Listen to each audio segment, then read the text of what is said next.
Taste the Daily.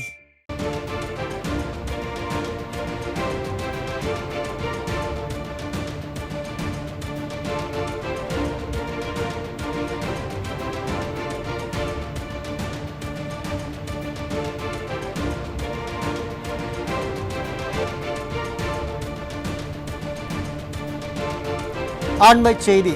Chennai நுங்கம்பாக்கத்தில் DPI வளாகம் அருகே போராடிய கடலூர் மாவட்டத்தைச் சேர்ந்த பகுதி நேர உடற்கல்வி ஆசிரியர் சேரன் என்பவர் கைது செய்யப்பட்டு அழைத்து செல்லப்பட்ட போது நெஞ்சுவலி ஏற்பட்டு ராயப்பேட்டை அரசு மருத்துவமனையில் அனுமதிக்கப்பட்டுள்ளார். இதுகுறித்த விவரங்களை தலைமை செய்தியாளர் ஜெயக்குமாரிடம் கேட்கலாம். வணக்கம் ஜெயக்குமார், கூடுதல் தகவல்கள். வணக்கம் அருண்சான். சென்னை நுங்கம்பாக்கம் டிபிஐ வளாகம் அருகே, அதாவது தேர்தல் வாக்குறுதியின் திமுக தேர்தலுக்கு முன்பாக தற்போது முதல்வராக இருக்கக்கூடிய ஸ்டாலின் அளித்த 181 என்கிற பணி நிரந்தரம் செய்யப்படும் என்கிற வாக்குறுதியை வலியுறுத்தி தொடர்ந்து 7வது நாளாக போராட்ட களத்திலே இருக்கக்கூடிய ஆசிரியர்களை வலுக்கட்டாயமாக கைது செய்து எங்கே அழைத்து செல்கிறோம் என்று கூட தெரிவிக்காமல் காவல்துறையும் பேருந்து ஓட்டுநரும் அழைத்து சென்று கொண்டிருக்கிறார்கள். எங்கே செல்லுகிறது என்று கேட்டால் தெரியாது என்று கூறுகிறார்கள். எங்களுக்கு இயற்கை உபாதைகள் அதிகமாக இருக்கிறது, கழிப்பறைக்கு செல்ல வேண்டும், இறக்கிவிடுங்கள் என்று பெண்ணாசிரியர் ஒருவர் கேட்கிறார். இறக்க முடியாது, உத்தரவு இல்லை என்று காட்டு தர்பார் செய்கிறது காவல்துறை. பேருந்தை நிறுத்த முடியாது என்கிறார் பேருந்து ஓட்டுநர். இந்த நிலையில் சென்னை டிபி வளாகம் அருகே கைது செய்யப்பட்ட கடலூர் மாவட்டத்தைச் சேர்ந்த உடற்கல்வி ஆசிரியர் சேரன் என்பவர் கைது செய்யப்பட்டு அழைத்து செல்லப்பட்ட போது நெஞ்சுவலி ஏற்பட்டிருக்கிறது. அவர் அபாய கட்டத்தில் ராயப்பேட்டை அரசு மருத்துவமனையிலே அனுமதிக்கப்பட்டிருப்பதாக ஆசிரியர்கள் வேதனையோடு பதிவு செய்திருக்கிறார்கள். ஏற்கனவே கண்ணன் என்கிற பெரம்பலூர் மாவட்டத்தைச் சேர்ந்த ஆசிரியர் பெயிண்டை கொடுத்து தற்கொலை செய்து கொண்டிருக்கிறார். தற்கொலை செய்யப்பட்ட அந்த உடலை பார்த்து ஆசிரியர்கள் நேரிலே அஞ்சலி செலுத்துவதற்கு கூட அனுமதிக்காமல் அனைவரையும் கைது செய்து அவர்களை எங்கே ஒவ்வொரு பகுதிக்கும் அழைத்து சென்று கொண்டிருக்கிறார்கள். ஏற்கனவே இறந்திருக்கக்கூடிய அந்த கண்ணனுடைய உடலை அவரது மனைவி மட்டும் கதறி அழுது கொண்டு வாங்கி கொண்டிருக்கிறார். இந்த உடலை வளர்ப்பதற்கு நான் என்னென்ன பாடுபட்டிருப்பேன், இப்பொழுது எப்படிப்பட்ட ஒரு நிலையிலே நான் வாழ்கிறேன், போராட்டத்திற்கு நீங்கள் சென்றதற்கு இதுதான் பரிசா என்று அந்த பெண்மணி கலங்கி நிற்கிறார். அவருடைய தனிப்பட்ட அந்த குரலுக்கும் வேதனைக்கும் இந்த அரசு என்ன செய்ய போகிறது என்றும் என்ன பதில் சொல்ல போகிறது என்றும் பதில் இல்லை.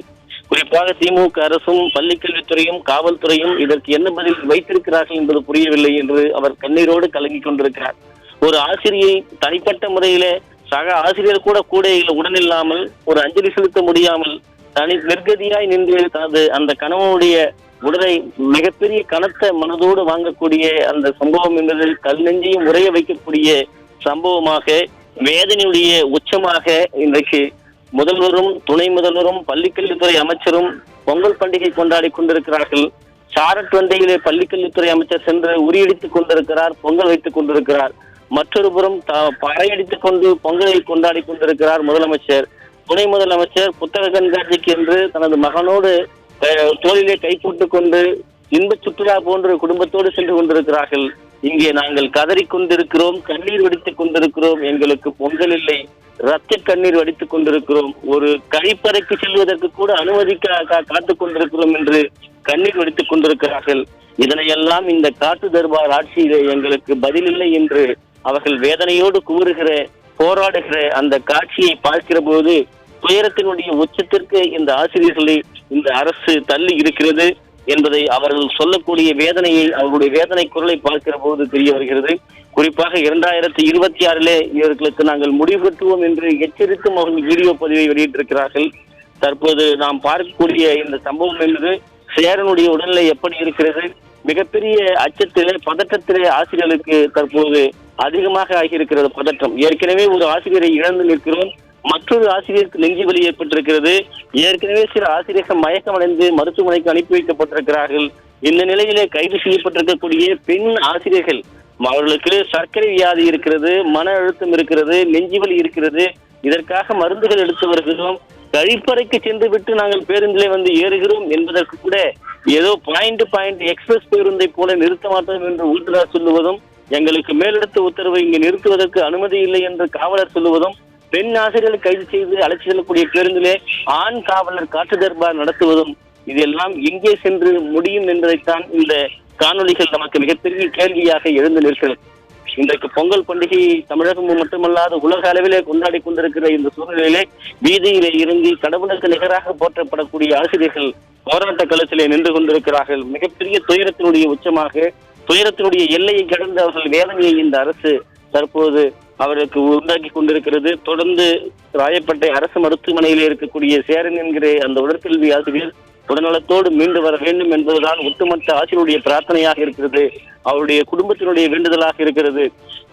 வாழ்வாதாரத்திற்காக கொடுத்த வாக்குறுதியை கேட்டு போராட்டம் நடத்தக்கூடியவர்களை கைது என்கிற ஒற்றை காவல்துறையை வைத்துக் கொண்டு இந்த அரசு அடக்குமுறையை ஏவிவிட்டுக் கொண்டிருக்கிறது. இதற்கெல்லாம் தகுந்த பதிலை நாங்கள் தருவோம் என்று ஆசிரியர்கள் எச்சரித்து போராட்ட களத்திலே நின்று கொண்டிருக்கிறார்கள். சென்னையிலே கைது செய்யப்பட்டவர்கள் அவர்கள் செங்கப்பட்டு அழைத்து செல்லுகிற அவலமும், பெரம்பலூர் அழைத்து செல்லுகிற அவலமும், கிளாம்பாக்கத்தை தாண்டி பேருந்து நிலையத்தை கடந்து சென்று கீழே இறக்கிவிடக்கூடிய அவலமும் என்பது ஒரு பெண் ஆசிரியர்களை எந்தவித ஒரு பாதுகாப்பும் இல்லாத இடத்தில் காட்டு பகுதியில் கொண்டு சென்று விடுவது, பேருந்து வசதி இல்லாத இடங்களிலே விடுவது, குறிப்பாக ஒருவர் சென்னையை சேர்ந்தவர் என்றால் அவரை பெரம்பலூரை கொண்டு இறக்கி விடுவது என்பது எல்லாம் எந்த விதத்தில் இது ஜனநாயகத்தினுடைய பாதுகாப்பான அரசு, சமூக நீதியை போற்றி பாதுகாக்கிற அரசு என்பது வெட்ட வெளிச்சமாக இருக்கிறது என்று ஆசிரியர்கள் வேதனையோடு பதிவு செய்கிறார்கள். தற்போது அந்த கீழ்ப்பாக்கம் அரசு மருத்துவமனையிலே ஏற்கனவே உயிரிழந்திருக்கக்கூடிய அந்த கண்ணனுடைய உடலை பார்த்து அந்த அவருடைய மனைவி பதறி அழக்கூடிய, நெஞ்சை உழுக்கக்கூடிய அந்த காட்சி மிகப்பெரிய சோகத்தினுடைய எல்லையாக இருக்கிறது. அந்த சோகத்தினுடைய எல்லை கண்ணீர் நிற்பதற்குள்ளாக மேலும் ஒரு ஆசிரியர் நெஞ்சுவலி காரணமாக சேரன் என்பவர் தற்போது மருத்துவமனையிலே அனுமதிக்கப்பட்டிருக்கிறார். ஒட்டுமொத்த பகுதி நேர ஆசிரியர்கள் பதற்றத்தோடு இருக்கிறார்கள்.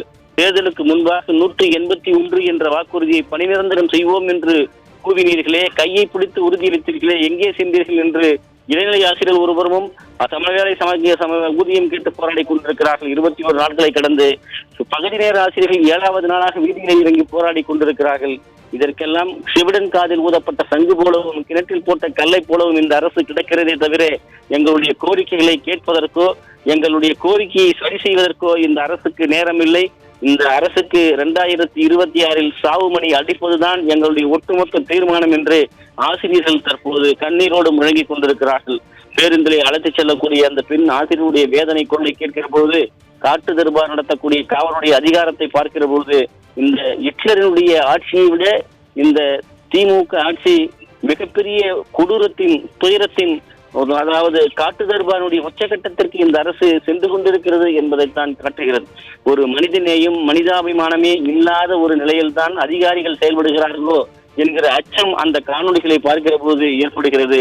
ஒரு கழிப்பறைக்கு செல்வதற்கு கூட இந்த சுதந்திர நாட்டில் ஒரு பெண்ணிற்கு உரிமை இல்லை என்றால் இந்த சமூக நீதியை இந்த அரசு எப்படி காக்கிறது, காக்க போராடுகிறது என்பது இந்த காணொலி பட்டவர்த்தனமாக தோல்வியுறுத்தி காட்டுகிறது. ஆசிரியர்கள் சமூகம் என்பது கல்வி அறிவால் இன்றைக்கு அவர்கள் மற்றவர்களுக்கு வருங்கால சமுதாயத்தை உருவாக்கக்கூடிய ஆசிரியர்களை வீதியிலே நிறுத்தி வைத்திருக்கிற இந்த அரசு வீதியிலே விரைவில் நிற்கும் என்பதைத்தான் ஆசிரியர்கள் முழக்கங்களாக முன்வைப்பது குறிப்பிடத்தக்கது. வருங்க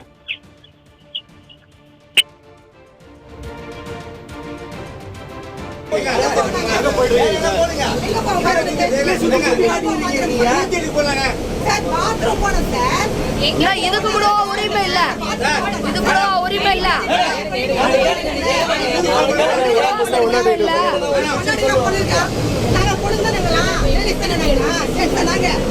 சார் எங்க அன்னைக்கு கரெக்டா சொல்லுங்க சார்.